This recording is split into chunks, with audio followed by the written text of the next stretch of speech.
কেনেকৈ আনিব খুজিছোঁ আৰু তেওঁলোক অহাৰ পিছত স্বাস্থ্য বিভাগে কি ধৰণে এই লোকসকলক অসমত কোভিড-19ৰ পৰিৱেশৰ লগত সংগতি ৰাখি কেনেকৈ আমি তেওঁলোকক চিকিৎসা টেষ্টিং আদি আগুৱাই লৈ যাব খুজিছোঁ সেই বিষয়ে সবিশেষ জনাবৰ বাবে আজি মই এই সাংবাদিক মেলখন আহ্বান কৰিছিলোঁ আৰু মই ভাবোঁ যে আপোনালোকৰ জৰিয়তে অসমবাসী ৰাইজ আৰু অসমৰ বাহিৰত অধিক উৎকণ্ঠাৰে সৈতে অসমলৈ উভতি আহিব খুজি অপেক্ষা কৰি থকা সকলোৱে এই কথাখিনি শুনি আমাৰ কৰণীয় কৰ্তব্যসমূহ আমি নিৰ্ধাৰণ কৰি ল'ব পাৰিম। পোনপ্ৰথমে মই আপোনালোকক জনাব খুজিছোঁ যে কৰোনা বা কোভিড-19ৰ পৰিৱেশ এতিয়াও সংকটপূৰ্ণ বা আমাৰ বাবে বিপদমুক্ত হোৱা নাই, বৰঞ্চ যোৱাকালি নিশা ভাৰতৰ যোৱা সময়ছোৱাৰ ভিতৰত সৰ্বাধিক কোভিড-19ৰ গোচৰ যোৱাকালি ৰেজিষ্টাৰ কৰা হয় আৰু সেই পৰিপ্ৰেক্ষিতত কোভিড-19ৰ যি আমাৰ কাৰণে স্বাস্থ্যজনিত যি প্ৰত্যাহ্বান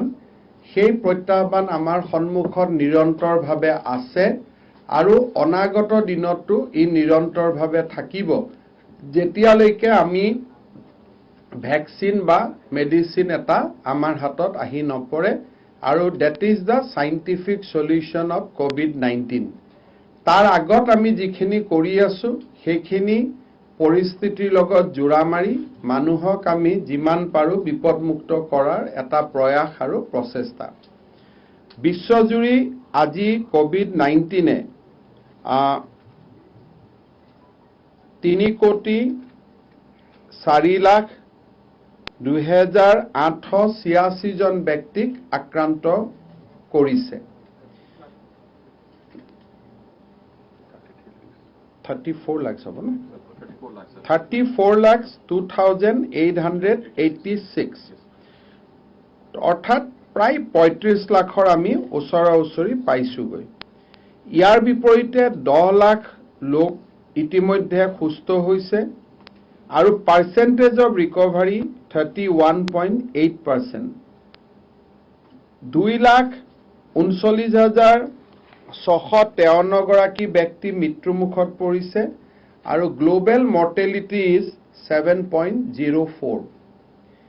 এগেইনষ্ট দ্যাট আমাৰ দেশখন এতিয়াও আমি বহুখিনি নিজকে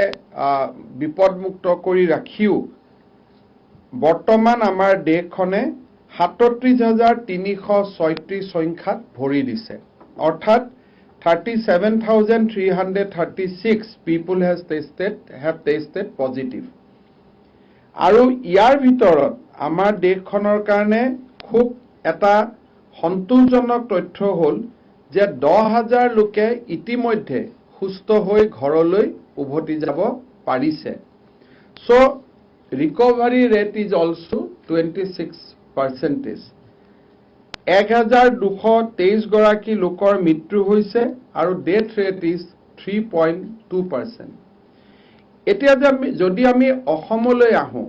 কৰোনাক লৈ গৌৰৱ কৰাৰ কথা আহিবই নোৱাৰে শংকা আমাৰ চলি আছে আৰু অনাগত দিনত আমি কি ধৰণে আগুৱাও আমি কোনেও অনুমান কৰিব নোৱাৰো কিন্তু আজিৰ মুহূৰ্তত অসমৰ 42টা কেছৰ 32টা পজিটিভ কেছ আমাৰ সুস্থ হৈ ঘৰলৈ উভতিছে so our recovery rate is 76.19%. So when the global recovery rate is 31%, বিশ্বত সুস্থ হোৱা সংখ্যা যেতিয়া 31%, ৰাষ্ট্ৰত সুস্থ হোৱাৰ সংখ্যা যেতিয়া 26%,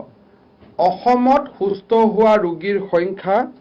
76.19ত ভৰি দিছে। আমাৰ গোটেই এই প্ৰক্ৰিয়াটোত এজন লোকৰ মৃত্যু হোৱাৰ পৰিপ্ৰেক্ষিতত মৰ্টেলিটি ৰেট ইজ 2.3%. এইখিনি হ'ল আমাৰ এটা সামগ্ৰিক তথ্য আগতে কোৱাৰ দৰে যে আমাৰ বিভিন্ন সময়ত টেষ্টিঙৰ কামো চলি আছে আমি টেষ্টিঙো এতিয়া 10,000ৰ সংখ্যা পাৰ কৰিলোগৈ অৰ্থাৎ আজিৰ দিনটোত 10,987 গৰাকী ব্যক্তিক আমি টেষ্ট কৰিবলৈ সক্ষম হলো 10,987 ছয়টা টেষ্টিং লেবৰেটৰীয়ে কাম কৰিছে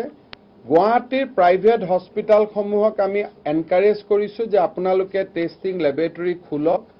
ডিফু মেডিকেল কলেজতো আমি টেষ্টিং লেবৰেটৰী খোলাৰ বাবে চেষ্টা অব্যাহত ৰাখিছো আৰু টেষ্টিঙৰ ক্ষেত্ৰত উৰিষ্যা চৰকাৰে কৰাৰ দৰে পাব্লিক প্ৰাইভেট পাৰ্টনাৰশ্বিপতো টেষ্ট কৰাবৰ বাবে আমি ব্যৱস্থা হাতত লৈছো বা নিবিদা আদি আমি প্ৰকাশ কৰিছো আৰু যদি সেইটো হয় প্ৰাইভেট লেবৰেটৰীৰ লগত আমি পিপিপি কৰিও টেষ্টৰ সংখ্যা বঢ়াব খুজিছো কাৰণ অসমৰ বাহিৰৰ পৰা লোকসকল ঘূৰি অহাৰ লগে লগে testing requirement will increase manifold এই বিষয়টো আমি দৃষ্টিগোচৰ ৰাখিছো আমাৰ অতি মই আনন্দ সহকাৰে জনাব খুজিছো যে অসম কেয়াৰৰ অধীনত 2,000 টকাকৈ অসমৰ বাহিৰত থকা লোকক আমি যি সহায় কৰাৰ আঁচনি লৈছিলো এই আঁচনিয়ে 2,55,000 ব্যক্তিক স্পৰ্শ কৰিবলৈ এই মুহূৰ্তলৈ সক্ষম হৈছে 2,55,500 গৰাকী ব্যক্তিৰ একাউণ্টত 2,000 টকাকৈ জমা হৈছে এণ্ড বাই ফাৰ পাৰহেপছ আমাৰ দৰে ৰাজ্যই লোৱা এইটোৱে মেছিভ আউটৰিচ প্ৰগ্ৰেম বুলি ইকনমিক আউটৰিচ প্ৰগ্ৰেম বুলি আমি ক'ব লাগিব আৰু এই প্ৰগ্ৰেমটো আমি আৰু ষ্ট্ৰেংথেন কৰাৰ বাবে আমি চিন্তা কৰি আছো কেন্সাৰ ৰোগীৰ ক্ষেত্ৰত বা কিডনি ট্ৰান্সপ্লান্ট ৰোগীৰ ক্ষেত্ৰত আমাৰ সংখ্যা 852 অসম আৰোগ্য নিধিত ডাটাৰ সংখ্যাই 108 কোটিলৈ স্পৰ্শ কৰিছে আৰু ডাটাৰ সংখ্যা 50,000ৰ পৰা এতিয়া মাত্ৰ আমি 200 দূৰত আছো অৰ্থাৎ এই আৰু 200 গৰাকী ব্যক্তিয়ে দান আগবঢ়োৱাৰ লগে লগে আৰোগ্য নিধিত দান দিয়া লোকৰ সংখ্যা 50,000 হ'ব মই ভাবো যে অসমৰ চেৰিটেবল হিষ্ট্ৰীত এটকাৰ পৰা 1,000 টকাৰ পৰা 2 কোটি টকালৈকে এই ধৰণে জনসমুদ্ৰই অংশগ্ৰহণ কৰা এইটোৱে আটাইতকৈ ডাঙৰ চেৰিটেবল ড্ৰাইভ বুলি আমি ভাবিব পাৰো ঘৰত গৈ ঔষধ যোগান ধৰা যিটো আমি এটা আঁচনি খুব কম দিনৰ ভিতৰত আৰম্ভ কৰিছিলো সেই আঁচনিৰ জৰিয়তেও 3,142 গৰাকী ব্যক্তিৰ ঘৰত গৈ NHMৰ বিশেষকৈ আমাৰ আশা বাইদেউ ANM সকল MPW সকল SW সকল ফাৰ্মাচিষ্ট সকল সকলোৱে মিলি 3,142 গৰাকী ব্যক্তিৰ ঘৰত ঔষধ লৈ যাবলৈ সক্ষম হৈছে এতিয়া মই আহিব খুজিছো আমাৰ ৰাইজে এটা সততে সুধি থকা প্ৰশ্ন এটা হ'ল যে আমি অসমলৈ কেতিয়া ঘূৰি আহিব পাৰিম এতিয়া যদি আমি পৰিৱেশটো চিন্তা কৰো তেতিয়াহলে এটা কথা আমি দেখো যে অসমৰ বাহিৰত 2,000 টকাটোৰ বাবে যেতিয়া আমি ফৰ্ম ফিল আপ কৰিব কৈছিলো 6,12,000 মানুহে আমাক ফৰ্ম ফিল আপ কৰিছিলে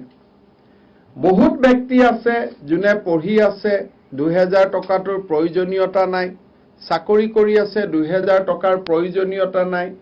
তেনেকুৱা ব্যক্তিৰ সংখ্যা আৰু 2 লাখ হ'ব বুলি আমি সহজে ক'ব পাৰো আৰু এই 8 লাখ ব্যক্তিৰ লগত পৰিয়াল আছে আমি নাম্বাৰ অফ ফ্যামিলি খুদিছিল কোনোবাই 2জন দিলে কোনোবাই 3জন কলে নাম্বাৰ অফ ফ্যামিলি মেম্বাৰ্স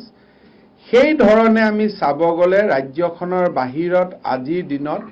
অতি কমেও 20 লাখ লোক হেড কাউন্ট হিচাপত আছে ফ্যামিলি হিচাপত 8 লাখ ষ্টুডেন্ট হিচাপত 8 লাখ বহুতৰ ফ্যামিলি নাই কিন্তু যদি যাৰ 3টা 4টাকৈ সন্তান আছে পুত্ৰ আছে কন্যা আছে পত্নী আছে এই গোটেই বিলাক মিলি আজি আমাৰ হাতত অসমলৈ উভতি আহিব লোকৰ সংখ্যা 20 লাখতকৈ কম নহ'ব। সেইকাৰণে কোনো এখন ৰাজ্য চৰকাৰৰ কাৰণে এইটো সম্ভৱ নহয় যে প্ৰতিজন ব্যক্তিক আমি অসমলৈ উভতাই আনিম। আৰু বাহিৰা ৰাজ্যত উদ্যোগবিলাক খোলাৰ পিছত প্ৰতিজন ব্যক্তি হয়তো উভতি অহাৰো প্ৰয়োজনীয়তা নাথাকে। কাৰোবাৰ উদ্যোগটো বন্ধ হৈ আছিল, এতিয়া খুলি গ'ল। 4 তাৰিখৰ পৰা লকডাউনৰ যি নতুন নিয়ম আহিলে, যিবিলাক গ্ৰীণ ডিষ্ট্ৰিক্ট আছে, গ্ৰীণ ডিষ্ট্ৰিক্টৰ পৰা আমাৰ ব্যক্তিসকল ইয়াত উভতি অহাৰ সম্ভাৱনা বহুত পৰিমাণে কম হ'ব। কাৰণ তাতে বেপাৰ বাণিজ্য খুলিব, তাতে অফিচ কাছাৰী খুলিব। অসমলৈ আহিলে অহা যোৱা কষ্টৰ উপৰিও 14 দিনৰ কোৱাৰেণ্টাইনকে ধৰি এটা বিশাল ব্যৱস্থাৰ তেওঁলোক সন্মুখীন হ'ব লাগিব। আৰু মই ভাবোঁ সেই দিশৰ পৰা আমি অসম চৰকাৰে এইটো কথাকে ৰাইজক ক'ব খুজিম যে যিসকল অহাৰ প্ৰয়োজনীয়তা আছে তেওঁলোকক যাতে আমি প্ৰথম অগ্ৰাধিকাৰ দিব পাৰোঁ আৰু তেওঁলোকক আনাটোৱে যাতে আমি প্ৰথম লক্ষ্য হিচাপে আমি বান্ধি ল'ব পাৰোঁ। যিসকল অহাৰ প্ৰয়োজনীয়তা নাই আৰু হটস্পটৰ পৰা আহিলে যিসকলে ৰাজ্যখনৰ প্ৰতিজন জনসাধাৰণৰ প্ৰতি ভাবুকি সৃষ্টি কৰিব পাৰে, মই অত্যন্ত বিনম্ৰতাৰে সৈতে তেওঁলোকক অনুৰোধ কৰিম যে আপোনালোকে আৰু কিছুদিন অপেক্ষা কৰক। কিন্তু যদি আজি য'ত হটবেড হৈ আছে, হটস্পট হৈ আছে, তাৰ পৰা যদি উভতি আহে, আমাৰ ৰাজ্যখনৰ বৰ্তমানৰ পৰিৱেশটো বিনষ্ট হোৱাৰ সম্ভাৱনা থাকে। আৰু মই ঘৰলৈ ঘূৰি আহি মোৰ দেউতা মাৰ গাত কোভিড গতাই দিয়াৰ মই ভাবোঁ আমাৰ নৈতিক অধিকাৰো নাথাকে যে মই এটা বেমাৰ লৈ আহিলোঁ, প্ৰথমটো মোৰ ঘৰত আহি দেউতা মাকে দিম, মোৰ বুঢ়া ককা দেউতাক দিম। গতিকে মই ভাবোঁ যে জাজমেণ্ট আমি ব্যক্তিৰ ওপৰত এৰিছোঁ, তেওঁলোকে জাজমেণ্ট ল'ব। কিন্তু এই জাজমেণ্ট লওঁতে মই অত্যন্ত বিনম্ৰতাৰে সৈতে অনুৰোধ কৰিম যে আপুনি য'ত আছে তাত যদি কুশলে আছে আৰু তাত যদি আপুনি উপাৰ্জনৰ সুবিধা 4 তাৰিখৰ পিছত ওলায়, তেতিয়াহ'লে আপুনি ঘূৰি অহাৰো কথা নাথাকে। লাহে লাহে শেষৰ ফালে আপুনি ঘূৰি আহিব পাৰে। কিন্তু আমি অসম চৰকাৰে কোনো ৰেষ্ট্ৰিকশ্যন নকৰোঁ, কাৰণ আমি বিচাৰোঁ যে মাতৃভূমিলৈ উভতি অহাৰ সকলোৰে অধিকাৰ আছে, আমি কাকো হাক দিব নোৱাৰোঁ। কিন্তু বিনম্ৰতাৰে সৈতে আমি অনুৰোধ কৰিব পাৰোঁ যে আপুনি যদি হটস্পটত আছে, আপুনি যদি উপাৰ্জন কৰিব পৰা কাৰখানাটো খুলি গ'ল, বা আপুনি যদি কাম কৰা দোকানখন আৰম্ভ হৈ গ'ল, আপুনি যদি কাম কৰা অফিচটো পুনৰ কাৰ্যক্ষম হ'ল, তেতিয়াহ'লে আপোনালোক 30 দিন 35 দিন পিছত আহিব পাৰে নেকি? এই কথাখিনি মই বিবেচনাৰ কাৰণে আমাৰ ৰাইজলৈকে এৰি থৈ গৈছোঁ। কিন্তু আমি অসমৰ চৰকাৰ হিচাপে মাতৃভূমিলৈ উভতিব খোজা কোনো ব্যক্তিক বাধা দিয়াৰ অধিকাৰ আমাৰ নাই আৰু বাধা দিয়াৰ প্ৰশ্নও নুঠে। সেই কথাও মই স্পষ্ট কৰি দিব খুজিছোঁ। এতিয়া অহা কালিৰ পৰা আমি উত্তৰ পূৰ্বৰ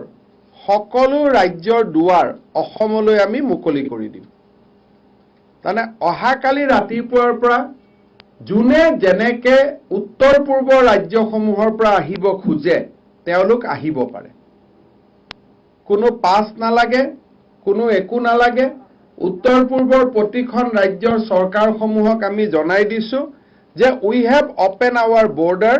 with all north eastern states, so' they can just come in. ইয়াত আৰু কোনো পাছ নালাগে, ক'তো লিখা লিখি কৰিব নালাগে, একো কৰিব নালাগে। আপোনালোক অসমলৈ আহক। অহাৰ লগে লগে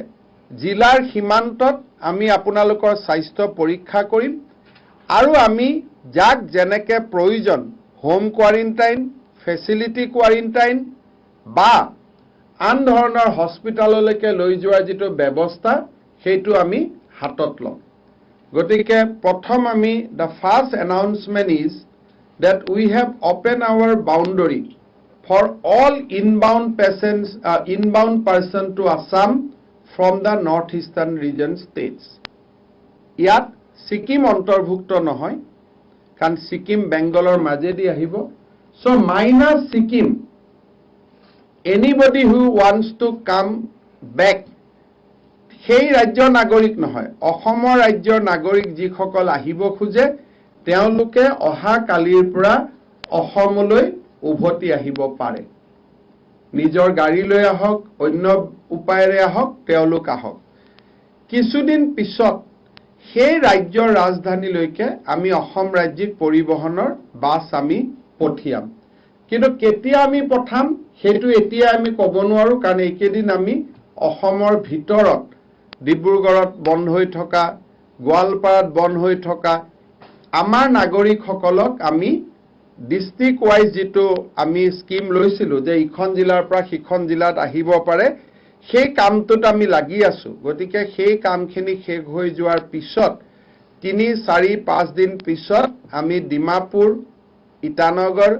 আগৰতলা এই অঞ্চলসমূহলৈকে আমি বাছ পঠিয়াম। কিন্তু কোনোবাই বাছ পঠিওৱাৰ আগতে নিজে নিজে যদি গুচি আহিব খোজে, তেওঁলোকৰ যান বাহন, ব্যক্তিগত যান বাহন লৈ গুচি আহিব খোজে, তেওঁলোক আহিব পাৰে। কালিৰ পৰা অসমৰ সীমান্ত আমি উত্তৰ পূৰ্বৰ বসবাস কৰা অসমবাসী ৰাইজৰ বাবে আমি মুকলি কৰি দিছোঁ। So the first announcement is that Assam government has opened its boundary to all our northeastern regional states except Sikkim,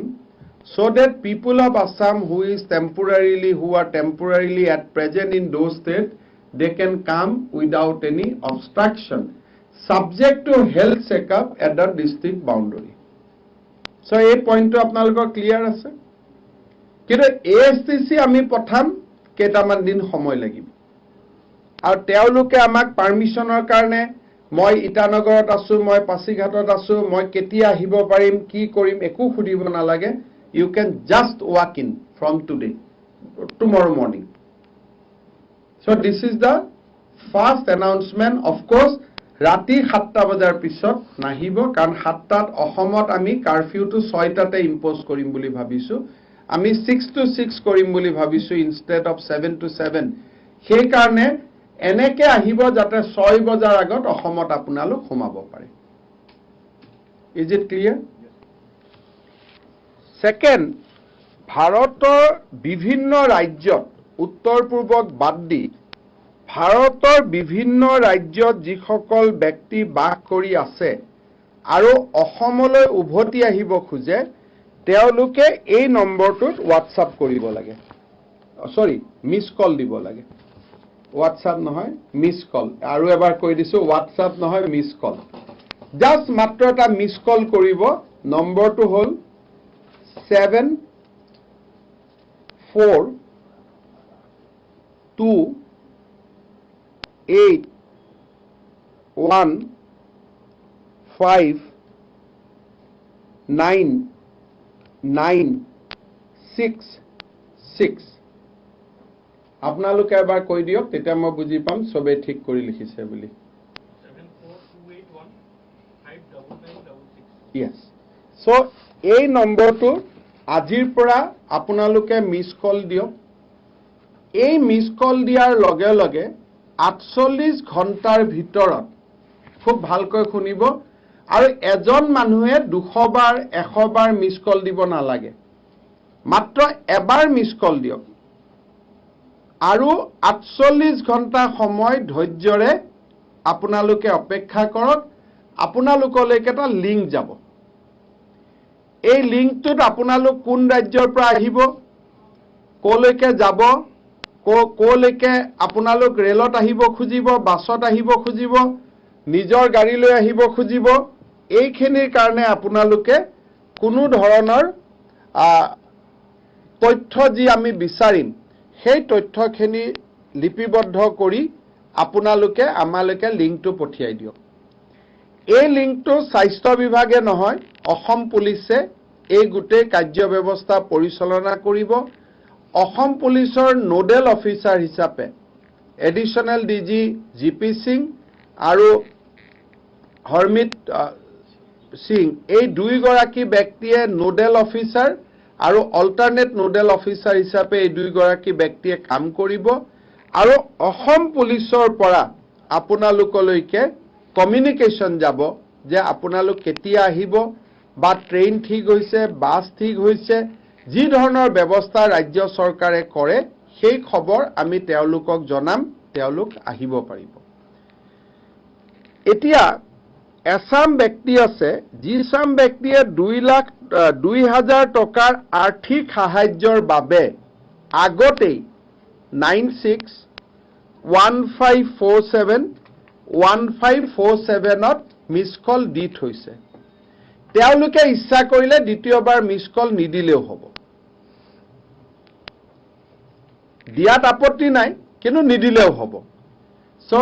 9615471547 যেটো আমি হেলথ ডিপাৰ্টমেন্টৰ পৰা আগতে আমি কৰিছিলো তেওঁলোকৰ ওচৰলৈকে লিংকটো অটোমেটিক 48 ঘণ্টাত গুছি যাব সো তেওঁলোকে নতুনকৈ WhatsApp বা নতুনকৈ তেওঁলোকে মিছ কল নিদিলেও হ'ব তেওঁলোকলৈকে কমিউনিকেশ্যন বা লিংকটো নিজে নিজে গুছি যাব এইখিনি কাম 48 আৱাৰ্ছৰ ভিতৰত কৰিব লাগিব মিছ কল দিয়ক এটা মিছ কল দিয়ক দুটা তিনটা দিব নালাগে এটা মিছ কল দিয়ক 7428159966 সেকেন্ড যদি অলৰেডি 2000 টকা আৰ্থিক সাহায্যৰ কাৰণে 9615471547ত যদি ফোন কৰিছিলে মিছ কল দিছিলে দ্বিতীয় 15471547 এই নম্বৰটোত যদি আগত কৰি থৈ দিছিলে যি 6,20,000 ব্যক্তিয়ে কৰিছিলে তেওঁলোকে দ্বিতীয়বাৰ নকৰিলেও হ'ব কৰিলে আপত্তি নাই কিন্তু নকৰিলেও হ'ব সো এতিয়া অকনমান আমি বুজি পাম যে নতুনকৈ কৰিব খোজা সকলে 7428159966ত কৰক এটো হল কৰিব কোৱা আৰু আগত 2000 টকাটোৰ কাৰণে যদি কোনোবাই কৰিছিলে তেওঁলোকে দ্বিতীয়বাৰ নকৰিলেও হ'ব এতিয়া এইখিনি হল সাধাৰণ জনতাৰ কাৰণে যিখিনি সাধাৰণ জনতা নিজে গাড়ী লৈ অহাৰ সক্ষমতা নাথাকিব নিজে বাস ভাড়া কৰিব নোৱাৰিব সেইটো এটা কথা কিন্তু যিখক আৰু এওঁলোকক আনোতে আমাৰ সময় লাগিব কাৰণ যদি 6 লাখ মানুহ আহু বুলি কয় 600 ট্ৰেইনছ লাগিব so it will take time 15 তাৰিখো গৈ যাব পাৰে 20 গৈ পাব পাৰে এই মাহটো গৈ পাব পাৰে আৰু তাতকৈ বেছি সময় যাব পাৰে ডিপেন্ডিং অন ইন্ডিয়ান ৰেলৱে আমাক কেইখন ৰেল দিয়ে গতিকে এইটো আমি বা বাসু আমি কলিকতালৈকে পঠাব পাৰিম খুব বেছি দিল্লীলৈকে পঠাব পাৰিম বেংগলোৰ আৰু মহাৰাষ্ট্ৰলৈকেতো পঠাব নোৱাৰো বহুত ব্যক্তি আমাক টুইট কৰে মোৰ লৰাটো বেংগলোৰত আছে স্যাৰ আনি দিয়ক আমি আনি দিয়াৰ কোনো ব্যৱস্থা আমাৰ হাতত নাই কাৰণ তাৰ পৰা মটৰ গাড়ী দি অহাটো সম্ভৱ নহয় প্লেনৰ সাৰ্ভিস ভাৰত চৰকাৰে একেবাৰে এলাউ কৰা নাই কাৰণ কোনো পাইলটে প্যাসেঞ্জাৰ লৈ প্লেন চলাব নোখোজে তেওঁলোকে কয় যে আমাৰ কোভিড হৈ যাব গতিকে আমাকো বহুতে কৈ থাকে যেটো অহাৰ উপায় নাই কিন্তু যেতিয়া ৰেল গাড়ী আমাক স্পেশালি দিব সাপোজ আজি আমাৰ কৰ্ণাটকত 1 লাখ মানুহ আছে আমাক বাংগালুৰুলৈকে ৰেল এখন দিব বুলি আমি এটা অনুমান পাইছো 1000 মানুহহে আমি আনিব পাৰিম আফটাৰ সোশ্যাল ডিসটেন্স 100 বাৰ কৰ্ণাটকলৈকে যোৱাৰ পিছতে আহিব পাৰিব গতিকে প্ৰ্যাকটিক্যাল অসুবিধাটো আমাৰ সন্মুখত থাকিব গতিকে এই যেটো ইভাকুৱেশ্যন প্ল্যান টিভি তেলেঙ্গানাৰ পৰা ৰাঞ্চি যাতে এনেকুৱা লাগিলে যেন গুটেইখনে আহি গল নহয় মাত্ৰ 1000 মানুহে আহিছে গতিকে it is a very tough job কঠিন সময় কঠিন কাম ইট উইল টেক টাইম কিন্তু কিছুমানে কালি আহিব খোজে পৰখি আহিব খোজে আৰু তেওঁলোকৰ নিজৰ গাড়ী মটৰ বা বাহন তেওঁলোকে ভাড়া কৰি আনিব পৰা অৱস্থাত আছে তেওঁলোকে এই নম্বৰটোলৈকে ইমেইল কৰক assamtransportrelief@gmail.com Assam Transport Relief all small letter in one word without any break Assam transport relief all R one work আমি এখন জেৰক্স কৰি আপোনালোকক দি দিম assamtransportrelief@gmail.com এই নম্বৰটো এবাৰ চিফ সেক্ৰেটাৰী ডাঙৰীয়াই তেওঁৰ টুইটতো এই মেইলটোৰ কথা উল্লেখ কৰিছিলে ইয়াত যিসকলে নিজে নিজে গাড়ী লৈ আহিব খোজে তেওঁলোকে মেইল পঠাব পাৰে আমি কালিৰ পৰাই তেওঁলোকক পাছ দিয়া আৰম্ভ কৰিম আজি ইনফেক্ট যোৱাকালি ৰাতি বিহাৰৰ পৰা দল এটা আহি পালে কালাপাহাৰত তেওঁলোকক কোৱাৰেণ্টাইন কৰা হৈছে অলপ পিছতে 18 জনীয়া দল এটা আৰু আহি আছে অহাকালি ৰাতিপুৱা গুজৰাটৰ পৰা আৰু এটা দলে যাত্ৰা আৰম্ভ কৰিব গতিকে যিসকলে নিজৰ গাড়ী ভাড়া কৰি বাছ বা ট্যাক্সি বা ট্ৰান্সপোৰ্ট কৰি আহিব খোজে তেওঁলোকে আসাম ট্ৰান্সপোৰ্ট ৰিলিফ @gmail.com তেওঁলোকে অনতিপলমে ইয়াতে মেইল কৰক আমি তেওঁলোকক মেইলতে পাছ পঠাই দিম আৰু অহাকালি ৰাতিপুৱাৰ পৰা তেওঁলোক আহিব পাৰিব সো ইন নাটসেল এই কি পইণ্ট ফৰ প্ৰেছ কনফাৰেন্স বুলি মই এখন আমি বনাইছো মই সেইখন গাই দিম আপোনালোকৰ যদি কিবা কনফিউজন থাকে ক'ব নহলে সকলোৰে মোবাইলত আমি পঠাই দিম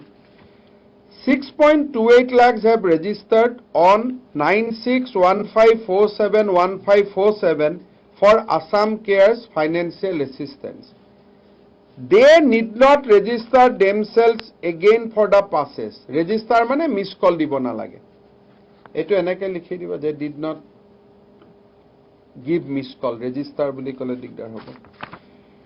They will be sent a link in 48 hours which they can fill up in their details for the travel. Etu hol eta point.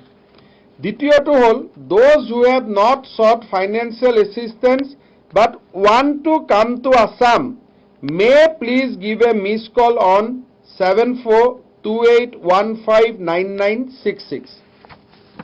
For those who wants to travel with their own vehicle they should apply on Assam Transport Relief @gmail.com 18টা so eto সবকে WhatsApp কৰি দিও বা এটা copy সব দিও register to কাটি miss কল বুলি কৰি লিখি দিও এতিয়া সেকেন্ড পইণ্টটো হল মই এটা বিনম্ৰতাৰে সৈতে আহ্বান জনালো যে যিসকলে আহিব নুখুজে তেওঁলোক যদি তাতে কাম আছে থাকিছে বা ৰেলত বা বাছত ৰেজিষ্ট্ৰেচন পোৱাত আৰু অসুবিধা হ'ব এই ব্যক্তিসকলৰ বাবে আমি অহা 15 তাৰিখে প্ৰতি মাহৰ 15 তাৰিখে আমি একোটাকৈ আৰ্থিক অনুদান আমি প্ৰেৰণ কৰিম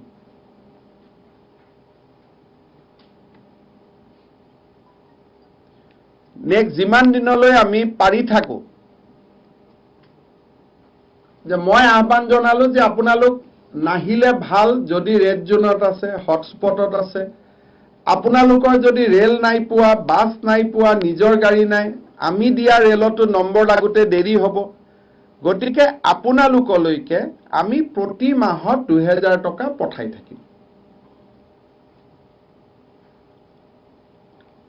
This may be for 2 months 3 months আমি যেতিয়ালৈকে এটা স্বাভাৱিক অৱস্থা ঘূৰি নাহে আমি আপোনালোকৰ একাউণ্টত 2000 টকা আমি দি থাকিম যোৱা 2,55,000 মানুহক আমি দিলো ভেৰিফিকেশনৰ পিছত হয়তো আৰু 1 লাখ মানুহক আমি দিব পাৰিম 3.5 লাখ 4 লাখ মানুহে পাব এইখিনি লোকক যেতিয়ালৈকে তেওঁলোক অসমত ঘূৰি নাহে আমি তেওঁলোকৰ একাউণ্টত এটা পুঁজি আমি 2000 টকা মান্থলি আমি দি থাকিম নিজৰ জায়গাত ৰেষ্টুৰেন্ট খুলিব এতিয়া নিজৰ জায়গাত ইন্ডাষ্ট্ৰি খুলিব যদি আপোনালোক গ্ৰীণ জোনত আছে অতিৰিক্তকৈ অসম চৰকাৰৰ পৰাও এই পুঁজিটো পালে আৰু আপোনালোক নাহিলে আমাৰ প্ৰেছাৰ কমিব কাৰণ আমাৰ হস্পিটাল বেড কোৱাৰেণ্টাইন আমাৰ যেটো এটা ইনফ্ৰাষ্ট্ৰাকচাৰ আৰু প্লাস ৰেল আমি ইমান নাপাওঁ 6 লাখ মানুহক আনিবৰ কাৰণে গতিকে যিসকল নাহিলেও হয় তেওঁলোক একেবাৰে পূজাৰ সময়ত অসমত আহক আৰু যিসকলৰ নহয় আমি উপায় নাই যাব লাগিবই মাতৃভূমিলৈকে উভতি আহাত কাৰো বাধা নাই খালি আমি লজিষ্টিকটো অৰ্গেনাইজ কৰিব লাগিব এইটো হল অহাৰ ক্ষেত্ৰত এতিয়া আমি নেক্সট প্ল্যান লৈছো যে অহাৰ পিছত আমি কি কৰিম কাৰণ অসমৰ ৰাইজৰ মনত বহুতৰ প্ৰশ্ন আছে যে এই মানুহখিনি আহিলে কৰোনা আহি যাব নেকি So there is another set of people june muk kali porokhir pra proshno kori ase je sir ei manubure ahile ahato ami bisaru kina ahile to aji amar yat jitu poribesh heto beya hoi jabo heto beya hoi najai boli ami kuneo kobo noaru jua kali apnaloke mor eta tweet dekhisile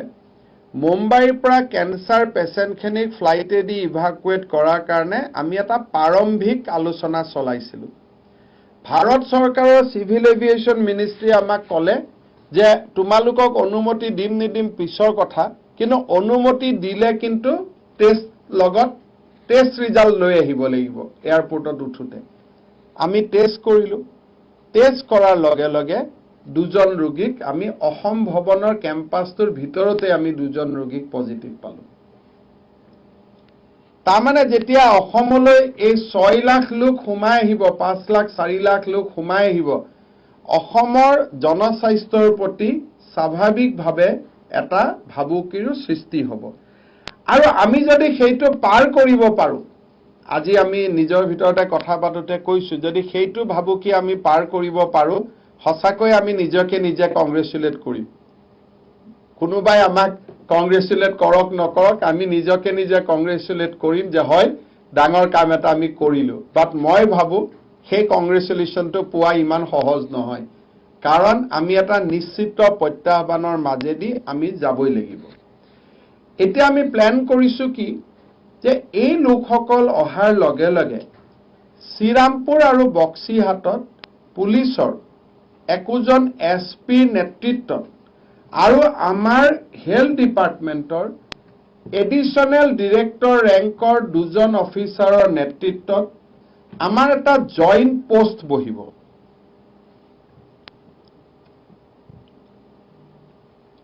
এই joint পোষ্টৰ কাম হ'ব কি যে মোৰ গাড়ীখন মই আহিলো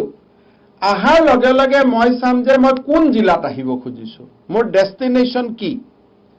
যে মোৰ ডেষ্টিনেশ্যন বৰপেটা মোৰ ডেষ্টিনেশ্যন বঙাইগাঁও মোৰ ডেষ্টিনেশ্যন চিৰাং মোৰ ডেষ্টিনেশ্যন কোকৰাঝাৰ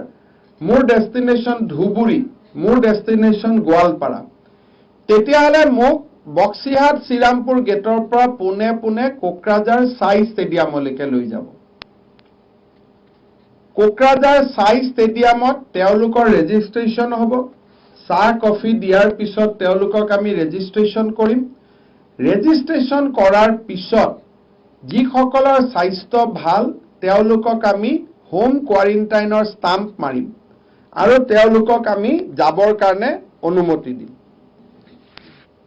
এই যেটো যাবৰ কাৰণে অনুমতি দিম তাত এটা অনলাইন পোৰ্টেল থাকিব ডিসি বৰপেটা ডিসি চিৰাঙে লগে লগে গম পাব যে কোকৰাঝাৰৰ পৰা অমুক কেজন মানুহ হোম কোৱাৰেণ্টাইনৰ কাৰণে মোৰ জিলালৈ পঠাই দিছে so they will be immediately taken care of যি কেজনৰ সিম্পটম শো কৰিব তেওঁলোকক আমি কোকৰাঝাৰত ৰাখি থম ৰাখি তেওঁলোকক আমি টেষ্ট কৰিম কাৰোবাক আমি 5 দিনো ৰাখিম 14 দিনো ৰাখিম according to the situation যি সকলে নলবাৰী কামৰূপ মহানগৰ কাৰ্বি আলং নৰ্থ কাছাৰ নগাঁও মৰিগাঁও মঙলদৈ এই জিলাকেখনত যি সকলে যাব তেওঁলোকক শ্ৰীৰামপুৰ গেটত এখন অথৰাইজেশ্যন দিয়া হ'ব যে non stop movement up to সৰু সজাই ষ্টেডিয়াম তাতকৈ আগত গলে পুলিচে তেওঁলোকৰ গাড়ী ৰাখিব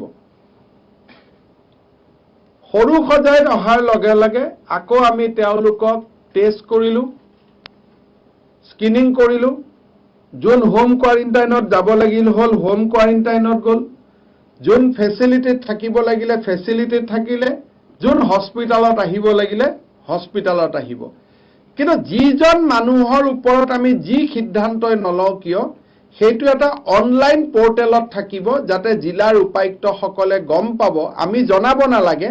পাছৱৰ্ডত তেওঁলোকৰ লগত ডেস্কবোৰ্ড হিচাপত সদায় এটো সন্মুখতে থাকিব তেওঁলোকে গম পাব যে মোৰ জিলালৈ কিমান মানুহ হোম কোৱাৰেণ্টাইনৰ কাৰণে আহি আছে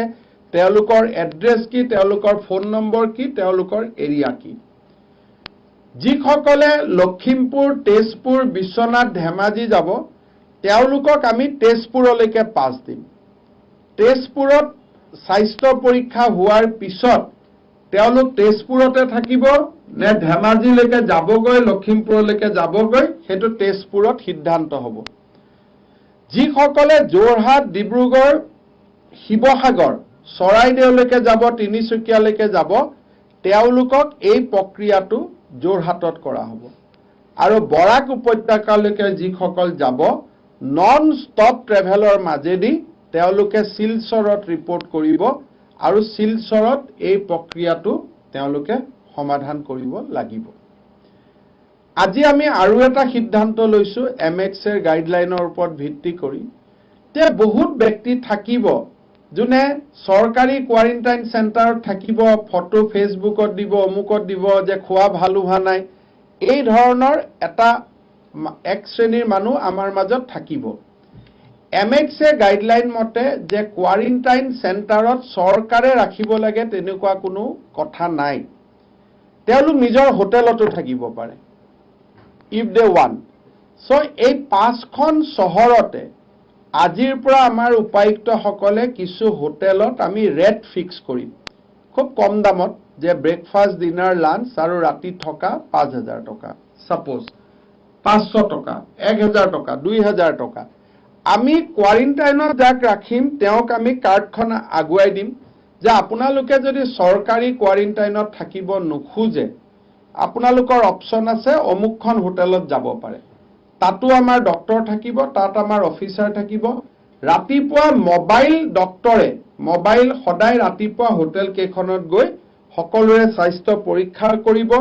হোটেলৰ পৰাই আমি সোৱাব আনিম। তেওঁলোকে হোটেলত নিজৰ আৰ্থিক পৰিৱেশ অনুসৰি টেলিভিছন, কম্পিউটাৰ এই ধৰণৰ যি সুবিধা আছে সেই ধৰণৰ সুবিধা উপভোগ কৰি তেওঁলোকে হোটেলত থাকিব পাৰিব, যেটো পেইড কোৱাৰেণ্টাইন। আৰু MHে ফ্ৰেছ গাইডলাইন আমাক সেই ধৰণে দিছে।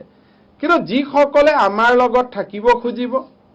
আমি যি ধৰণে এতিয়ালৈকে খাদ্য অনুসৰি ৰাইজক ৰাখিছো, আমাৰ খোৱা বোৱা অন্তত ভাৰতৰ বহুত ৰাজ্যতকৈ বেয়া বুলি নকওঁ, ভাল বুলি কোৱাৰ পৰিৱেশ নহয়। কিন্তু যিসকলে আমাৰ লগত থাকিব তেওঁলোকে আমাৰ লগতো থাকিব পাৰিব। আমি বিভিন্ন কম দামৰ পৰা একেবাৰে ৰেডিশ্যন হোটেললৈকে আমি ৰেট কন্ট্ৰেক্ট কৰি ল'ম। যিটো হোটেলতে তেওঁলোক যাব খোজে তেওঁলোকে যাব পাৰে, সেইটো হ'ব পেইড কোৱাৰেণ্টাইন। এইখিনি ব্যৱস্থা আমি আৰম্ভ কৰিব খুজিছো। আমি যি 5টা চেণ্টাৰৰ কথা ক'লো সেইখিনি এক্টিভেট হওঁতে আমাক 48 ঘণ্টা লাগিব। এই 48 ঘণ্টা যিকোনো জিলাৰ যি ব্যক্তিয়ে যদি শ্ৰীৰামপুৰ, বক্সিহাট দি সোমায় তেওঁলোক পোনে পোনে সৰুসজাই ষ্টেডিয়ামলৈকে আহিব। কাৰণ দুদিনত আমি প্ৰস্তুত হওঁতে আমাক সময় লাগিব। এই গোটেই কামখিনি, প্ৰটোকলখিনি আজি আমি কৰি উলিয়াইছো। গতিকে এই গোটেইখিনি কৰোঁতে আমাক অলপ সময় লাগিব। এই দুদিনত যি পাছ ইস্যু হ'ব, এই দুদিনত যি মানুহ আহিব তেওঁলোক কিন্তু কোকৰাঝাৰো নাযায়, তেজপুৰো নাযায়, যোৰহাটো নাযায়, পোনে পোনে তেওঁলোক গুৱাহাটীৰ সৰুসজাই ষ্টেডিয়ামলৈকে আহিব আৰু তেওঁলোকক আমি গুৱাহাটীতে কোৱাৰেণ্টাইন কৰিম for the first 2 days। But after that এই প্ৰটোকলটোৱে কাম কৰা আৰম্ভ কৰিব। আপোনালোকৰ মনত শেষত প্ৰশ্ন থাকিব যে MHে গাইডলাইন মতে যিখিনি ৰেষ্ট্ৰিকশ্যন দিছে অসমত কি হ'ব। সেই বিষয়ে অহাকালি চৰকাৰৰ ফালৰ পৰা আপোনালোকক ডিটেইল গাইডলাইন দিয়া হ'ব। আজি মুখ্য সচিবৰ নেতৃত্বত গাইডলাইন কিছু বনিব। ৰাতি আমি আৰু অলপ জিলা উপায়ুক্তসকলৰ লগত চিন্তা চৰ্চা কৰি ল'ম, যেতিয়া আমি ভিডিঅ' কনফাৰেন্সত তেওঁলোকক ৰাতি লগ পাম। ৰাতিপুৱা মুখ্যমন্ত্ৰী ডাঙৰীয়াৰ বাসভৱনত এখন বৈঠক হোৱাৰ পিছত গধূলিৰ ফালে আপোনালোকক আমি ফ্ৰেছ গাইডলাইন দিম। কিন্তু সাফিচিয়েণ্ট টু মেনশ্যন যে গ্ৰীণ জোনত ইকনমিক এক্টিভিটি বাঢ়িব। ASTC বাছ নিয়মিতভাৱে চলিব। এতিয়া যিবিলাক মানুহে কৈ আছে 104ক ফোনত পোৱা নাই, পাছ পোৱা নাই, টিকট পোৱা নাই, তেওঁলোকৰ কাৰণে অহা 4 তাৰিখৰ পৰা অসমত নিয়মীয়া ASTC সেৱা আৰম্ভ হ'ব। খালি 50% সিটত মানুহ যাব। বাকি 50% যি ASTCৰ লোকচান হ'ব সেইটো ৰাজ্য চৰকাৰে বহন কৰিব আগতকৈ বাছৰ সংখ্যা কমিব ঠিক সেই ধৰণে বিভিন্ন ইকনমিক এক্টিভিটি চলিব আৰু অসমৰ ক্ষেত্ৰত আমি কাৰফিউটো 7 to 7 নকৰি আমি 6 to 6 কৰিব খুজিছো যাতে কোনোবা এজন মানুহ ৰাতিপুৱা 7টাত ASTCত বহিলে গধূলি 7টাৰ আগতে তেওঁলোকে যাতে গৈ তিনিচুকীয়া পাব পাৰে কাৰণ এই নন ষ্টপ জাৰ্নি বিলাকো আৰম্ভ হ'ব গতিকে যিসকল ব্যক্তিয়ে ASTC বাছৰ অপেক্ষাত আছিলে পাছ পোৱা নাই বিভিন্ন ধৰণে আমাকো টুইট ফেসবুকৰ জৰিয়তে যত্ন কৰিছে তেওঁলোকক আমি ক'ব খুজো যে 4 তাৰিখৰ পৰা আপোনালোকে নিয়মিত ASTC সেৱা আপোনালোকে লাভ কৰিব এতিয়া অৰেঞ্জ জোনত যাব পাৰিব নে নাই ৰেড জোনত যাব পাৰিব নে নাই এই গোটেই ডিটেইলছ নীতি নিৰ্দেশনা অহা কালিহে আমি আপোনালোকক দিব পাৰিম গতিকে এই সম্পৰ্কত যিখিনি MHCৰ ফ্ৰেজ গাইডলাইনৰ ওপৰত আপোনালোকৰ যিখিনি প্ৰশ্ন সেইখিনি আমি অহা কালি উত্তৰ দিব চেষ্টা কৰিম আজি আমি আপোনালোকক অসমৰ বাহিৰৰ পৰা কেনেকৈ মানুহক উভতাই আনিব পাৰি উভতাই অনাৰ পিছত হেলথ ডিপাৰ্টমেণ্টে কি ধৰণে ৰেসপন্স কৰিব এই গোটেই ব্যৱস্থাটোৰ বিষয়ে আমি আপোনালোকক অৱগত কৰালো সৰুকৈ ধুবুৰীত আমি যিখিনি ৰেন্ডম চেকিং কৰিছিলো তাৰ ৰিজাল্ট নেগেটিভ আহিছে তাৰ মানে কমিউনিটি লেভেলত ধুবুৰী জিলাটো কোভিড স্প্ৰেড হোৱা নাই বুলি সৰুকৈ দাবী কৰিব পৰা এটা পৰ্যায়ত আছে বঙাইগাঁৱত টেষ্টসমূহ গুৱাহাটী মেডিকেল কলেজত চলি আছে অহা কালি তাৰ আমি ৰিজাল্ট দিব পাৰিম আপোনালোকৰ যদি কিবা প্ৰশ্ন আছে আপোনালোকে সুধিব পাৰে Borders between states, once it starts, there will be some window, time frame that of closing? No, as of now we are not closing unless some state become red. But ulai joato ami nidiu. Only coming. Ulai jabor karone they have to have a pass from Meghalaya government. They have to have a pass from Nagaland government. So all inward journey will remain open. But outward journey will depend on the other states. Ami kintu ulai jaote bon korim. Humaute ami bon nokoro. Aro there is no window at least next 10 days they can enjoy this. Private bus solar karone ami siddhanto lua nai moi karone apnalukok koisu je ei সম্পৰ্কৰ প্ৰশ্নখিনি কালি কৰিব হয়তো under ASTC চলিব বা কিবা এটা ব্যৱস্থা হ'ব that I will be able to answer tomorrow.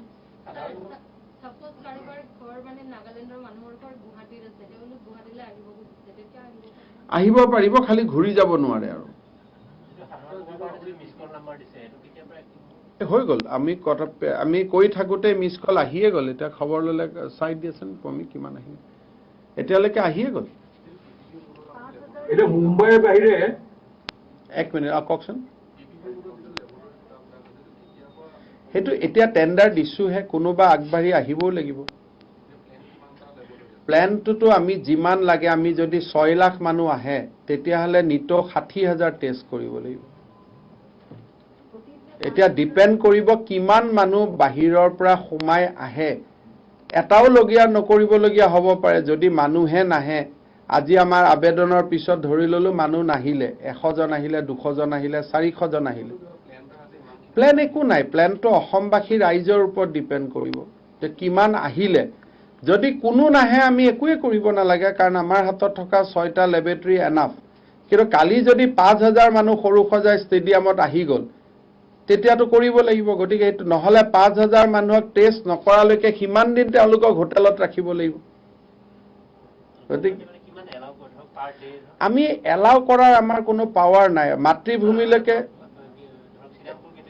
এটা মাতৃভূমিলৈকে উভতি অহা মানুহক আমি শ্ৰীৰামপুৰত ক'ত ৰাখিম কালি যদি কলিকতাৰ পৰা মই কৈ দিছো কালি যদি কলিকতাৰ পৰা 5000 মানুহ আহি উপস্থিত হৈ গল আমি তেওঁলোককটো শ্ৰীৰামপুৰ গেটত ৰাখিব নোৱাৰো আলটিমেটলি তো গুৱাহাটী সোমুৱাবই লাগিব হেকা এটো আপোনালোকক প্ৰশ্নটো কৰোতে আপোনালোকে সক মই টেষ্ট কৰি ফুটি নাপাও এতিয়া যদি মানুহ আহে তেতিয়া টেষ্ট কৰিব লাগিব এটা কিমান মানুহে কি নাহে এইটোতো ভগৱানে মোক ইমান শক্তি দিয়া নাই যে এইটো মই আজিয়ে ক'ব পাৰিম যে 3 তাৰিখে কিমান আহিব 6 তাৰিখে কিমান আহিব ডিপেন্ড কৰিব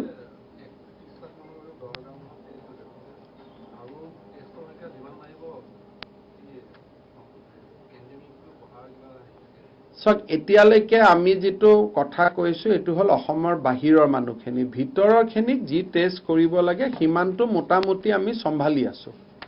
আমাৰ হাতত আইএলআই আৰু সাৰি তাৰ মানে influenza like infection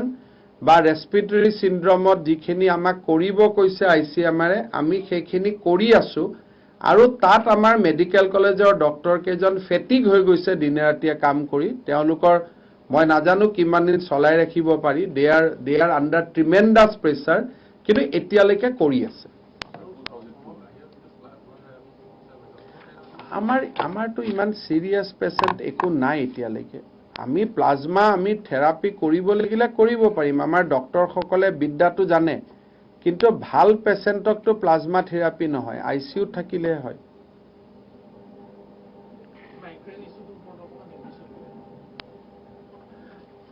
From today, Assam government is allowing the people from entire northeastern region to come in, provided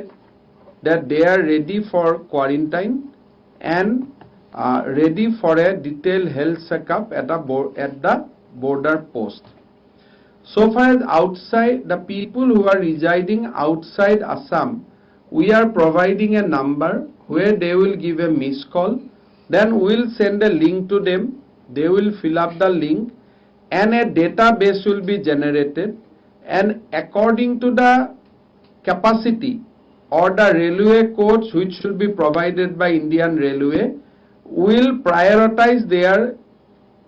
train, will prioritize their bus services. But so far as those who wants to come by their own vehicles, we are going to issue pass from today itself and they can come into Assam at any point of time subject to the condition that they should be ready to abide by the protocol fixed by Health and Family Welfare Department. Mumbai বাহিৰে বাকি যিবিলাক patient আপোনালোকে ভাবিছিল airlift কৰি আনাৰ কথা এটা তেওঁলোকৰ কি হ'ব এতিয়া আমাৰটো প্ৰথম আমি প্ল্যান কৰিছিলো মুম্বাইৰ পৰা আনিম কাৰণ আমাৰ 95% আমি মুম্বাইত আমাৰ আছিল লাৰ্জেষ্ট নাম্বাৰ এতিয়া বাকি সকলৰ ক্ষেত্ৰতো তেনেকে তেওঁলোকক যদি এই ৰিপৰ্টটো দিয়াৰ পিছত probably civil aviation ministry will think twice কাৰণ they have just open up their discussion with Assam government যে আমি অসমক ফেচিলিটিটো দিব পাৰো নেকি but now as positive case has emerged. So what will be their response? That has to be ascertained now. Because there will be hardly any pilot and air crew is available in the country who wants to travel along with a positive case. That is a big problem. Sobe koi diya je charter di diyok, plane di diyok. Kintu ataitko dangor problem hoise je pilot aru crew kheniye positive case thakile cholabo nokhoje. And obviously sobe nijor to chinta koribo.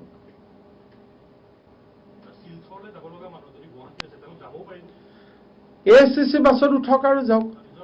নিজৰ private ভেহিকলত যেটো rule বনাই দিছে হেটো অহাকালি কাৰণে মই ৰখিব কৈছো এই প্ৰশ্নখিনিৰ উত্তৰ আপোনালোকক অহাকালি দিম মই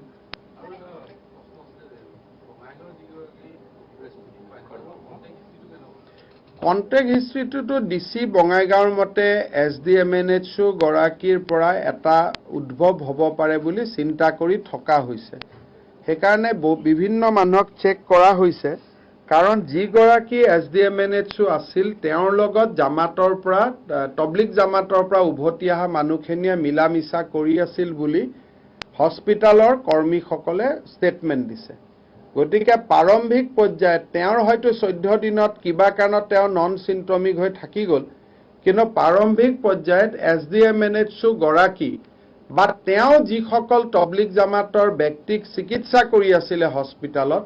তেওঁলোকৰ প্ৰায় আন ব্যক্তিসকলৰ গাত ৰোগটো হিচৰা বুলি জিলা উপায়ুক্তই প্ৰাৰম্ভিকভাৱে অনুমান কৰিছে বহুত আছে এচিম্পটমিকটো বহুত এটা কয় স্যাৰ আপোনাৰে এবাৰ হৈছে হৈ গ'ল বুলি মোকে বহুতে হাঁহি আছে পৰখিৰ পৰা গতিকে নোবডি নোজ এচিম্পটমিক এতিয়া খালি আপোনালোক নহয় আপোনালোকৰ টেষ্ট হৈ গ'ল যেতিয়া আমি টেষ্ট কৰা নাই কাৰণে ক'ব নোৱাৰো আৰু গতিকে এইটো নোবডি নোজ হু ইজ এচিম্পটমিক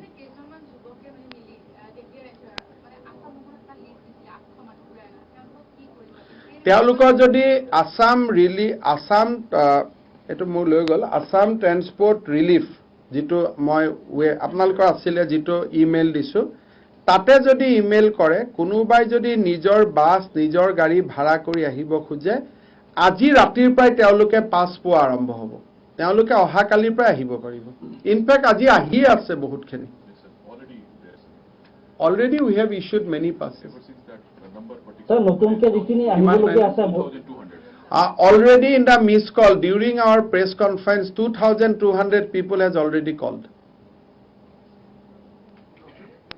2200 মানুহে কল কৰিলে আমি কথা পাতি থাকাৰ সময়তে sir নতুনকে যিখিনি বাহিৰৰ পৰা আহিবলগীয়া আছে ট্ৰেইনখিনি কেতিয়াৰ পৰা আৰম্ভ কৰিব ট্ৰেইনটো প্ৰথম আমি ৰেজিষ্টাৰ পাব লাগিব যে বাংগালোৰৰ পৰা কিমান আহিব কলিকতাৰ পৰা কিমান আহিব দিল্লীৰ পৰা কিমান আহিব তেতিয়া লিষ্টখন লৈ আমি এনএফ ৰেলৱেক আবেদন কৰিম যে আমাৰ বেংগলোৰৰ পৰা 10000 মানুহ আহিব খুজিছে 10খন ট্ৰেইন দিয়ক দিল্লীৰ পৰা 5000 মানুহ আহিব খুজিছে ট্ৰেইন দিয়ক তেতিয়া তেওঁলোকে ট্ৰেইন দিব গতিকে মই নাভাবো যে 9-10 তাৰিখৰ আগতে প্ৰথম ট্ৰেইনখন চলাচল কৰাৰ সম্ভাৱনা আছে বুলি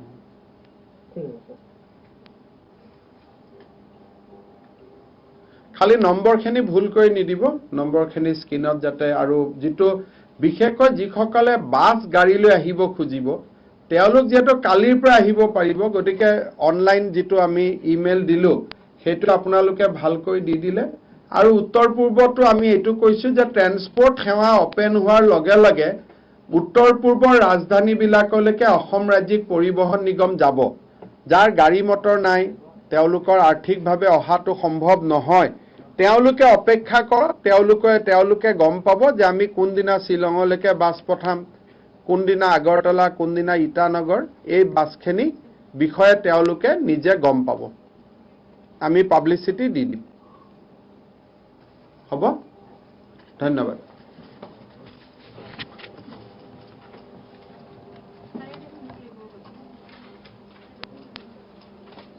আচ্ছা সৰু এটা এনাউন্সমেন্ট এটা আছে আপোনালোক 1 মিনিট বহি লওকচোন এটা মিনিট মাত্ৰ তাৰমানে অসমত আপোনালোকে জানে যে আমি ভাৰত চৰকাৰে এটা সেৱা আগবঢ়াইছিলে ই সঞ্জীৱনী বুলি এই ই সঞ্জীৱনী সেৱাৰ উদ্দেশ্যটো হ'ল যে www.esanjeevani.opd.in এইটো নম্বৰৰ লগত কানেক্ট কৰিলে কোনোবা ৰোগীৰ যদি মনত কোভিড হোৱা বুলি আশংকা হৈ আছে বা তেওঁৰ মনত ডক্টৰ ওচৰটো আহিব খোজা নাই তেওঁ টেলি কনফাৰেন্সৰ জৰিয়তে ডক্টৰৰ লগত কথা পাতিব পাৰে আৰু অসমৰ 50 জন ডক্টৰে ইতিমধ্যে টেলিমেডিসিন সেৱাৰ কাম আৰম্ভ কৰিছে 50 নে কিমান মন 171 ডক্টৰে কাম কৰিছে আৰু 50 জন পেশেন্টে ইতিমধ্যে সহায় পাইছে গতিকে যিসকলৰ মনত সন্দেহ আছে আমি অহা কালি পাইতো পেপাৰতো দিম আৰু যাব ভয় খাই কিজানি আমাৰ মানে অলপতো সামাজিক কথা এটা থাকে তেওঁলোকে এই 104ত ফোন কৰাৰ উপৰিও ডাইৰেক্টলি যদি ডাক্তৰৰ লগত ফেস টু ফেস কথা পাতিব খোজে এই ই সঞ্জীৱনী ওপিডিৰ সহায় ল'ব পাৰিব আমি এনএচএমৰ পৰা আপোনালোকৰ চেনেল বিলাকত ট্ৰিকাৰত দি দিম কিন্তু ৰাইজক অনুৰোধ কৰিছো যাতে যিসকলে ডাইৰেক্টলি ডাক্তৰৰ লগত কথা পাতিব খোজে এই সেৱাটোৰ সুবিধা ল'ব পাৰে ভৱিষ্যতে এই সেৱাটো আমি স্থায়ী কৰিম তেতিয়া অন্যান্য বেমাৰৰ ক্ষেত্ৰতো পাৰিব কিন্তু বৰ্তমান কোভিড আইএলআই সাৰি মানে ইনফ্লুয়েঞ্জা লাইক ইনফেকশন জ্বৰ ফিভাৰ এওঁলোকে কথা পাতিব পাৰে ধন্যবাদ